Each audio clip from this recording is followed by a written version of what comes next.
ஓம் முருகா சரணம்! அனைத்து ஆன்மீக அன்பர்களுக்கும் எனது பணிவான வணக்கங்கள். இன்னைக்கு நாம அந்த முருகப்பெருமான் எப்போதும் துணையாக இருப்பதை உணர்த்தக்கூடிய 5 அறிகுறிகளைப் பற்றி தான் தெரிஞ்சுக்கப் போறோம். அதனால இந்த பதிவை ஸ்கிப் பண்ணாமல் கடைசி வரைக்கும் முழுமையாக பார்க்க முயற்சி பண்ணுங்கள். அது கூடவே உங்களுக்கு முருகனை பிடிக்கும் அப்படின்னா, கீழே கமெண்ட் பாக்ஸ்ல ஓம் சரவணபவ போற்றி அப்படின்னு சொல்லி கமெண்ட் பண்ணுங்க. அது கூடவே வீடியோவுக்கு ஒரு லைக் கொடுத்துட்டு, நம்மளோட சேனலையும் சப்ஸ்கிரைப் பண்ணி சப்போர்ட் பண்ணுங்க. வாங்க இப்ப பதிவுக்குள்ள போகலாம். முருகப்பெருமானின் துணை எப்போதுமே உங்களுக்கு இருக்கு அப்படின்னா, இப்ப நாம பார்க்கக்கூடிய இந்த 5 அறிகுறிகள் எல்லாம் உங்களுக்கு திரும்ப திரும்ப ஏற்படும். அந்த வகையில் நாம் முதல்ல பார்க்கக்கூடிய அறிகுறி என்னன்னா, உங்களுக்கு எந்த நேரமும் முருகப்பெருமானுடைய ஞாபகம் இருக்கும்.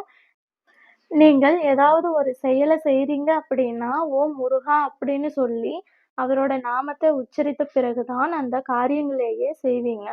அது மட்டும் அல்லாமல், எந்த சமயத்திலும் "முருகா, முருகா, முருகா" அப்படின்னு சொல்லி அந்த முருகன் மீது அன்பையும், பக்தியையும் வெளிப்படுத்தக்கூடிய நபராகவும் இருப்பீங்க. அது மட்டும் இல்லாமல், முருகப்பெருமானுக்கே உரித்தான நாள் வருது அப்படின்னா, அந்த நாட்களில் உங்களை அறியாமலேயே ஒரு விதமான உத்வேகமும், உற்சாகமும் உங்களுக்குள் அதிகமாக பெருகுவதை காண முடியும். அந்த சமயத்துல நீங்க தேதி கேலண்டர்ல போயிட்டு பார்த்தீங்கன்னா, அன்னைக்கு முருகப்பெருமானுக்குரிய சஷ்டியாகவோ, இல்ல கிருத்திகையாகவோ, அப்படி இல்லைன்னா விசாக நட்சத்திரங்களாகவோ இருக்கும். இந்த நாட்களில் உங்களை அறியாமல் உங்களுக்குள்ளாகவே ஒரு உத்வேகம் பிறக்கும். அது மட்டும் அல்லாமல், நீங்க எப்பவாச்சும் முருகன் கோவிலுக்கு போனீங்கன்னா, அந்த போகும் வழிகளில் சேவல்களையோ, அப்படி இல்லைன்னா முருகனுடைய வாகனமான மயில்களையோ காண்பீங்க. இந்த மாதிரியான நீங்க முருகனின் வாகனங்களான மயில்களையும், சேவல்களையும் பார்க்குறீங்கன்னா, உங்களுக்கு அந்த முருகன் எப்போதும் துணையாக நிற்கிறார் அப்படிங்கிறது தான் அர்த்தம்.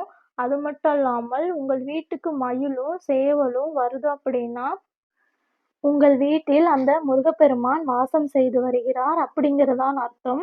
அதே சமயம் பிரம்ம முகூர்த்த நேரம் அப்படிங்கிறது சொல்லி அழைக்கக்கூடிய அதிகாலை 4 மணியிலிருந்து 5 மணிக்கு முன்னாடி சேவல் கூவும் சத்தமும், மயில் கத்தும் சத்தமும் உங்களுடைய காதுகளில் விழுந்துச்சு அப்படின்னா, அதுவுமே ரொம்ப ரொம்ப ஒரு நல்ல அறிகுறியாக விளங்குது. அதே மாதிரி நீங்க ஏதாவது கஷ்ட துன்பத்தில் இருக்கிறீங்க அப்படின்னா, அந்த சமயத்தில் எங்கோ ஒரு இடத்தில் முருகனுடைய உருவப்படத்தையோ, அப்படி இல்லைன்னா "யாமிருக்க பயமேன்" அப்படிங்கிறத அந்த மந்திரத்தையோ நீங்க காணக்கூடியதாக இருக்கும். உதாரணமாக சொல்லணும் அப்படின்னா, நீங்க ஒரு மனவேதனையில் இருக்கும் பொழுது திடீரென ஒரு ஆட்டோ பின்னாடி "யாமிருக்க பயமேன்" அப்படிங்கிற மந்திரத்தை பார்ப்பீங்க. அப்படி இல்லைன்னா, உங்க வீட்டில் கேலண்டர்ல இருக்கக்கூடிய முருகன் உங்களையே பார்க்குற மாரி இருக்கும். இப்படியெல்லாம் உங்களுக்கு தெரியுது அப்படின்னா, அந்த முருகப்பெருமான் உங்களோடு துணையாக இருக்கிறார். "நீ நீ எதற்கும் கலங்காதே" அப்படின்னு சொல்லி உணர்த்தக்கூடிய வகையில் அமைஞ்சிருக்கும்.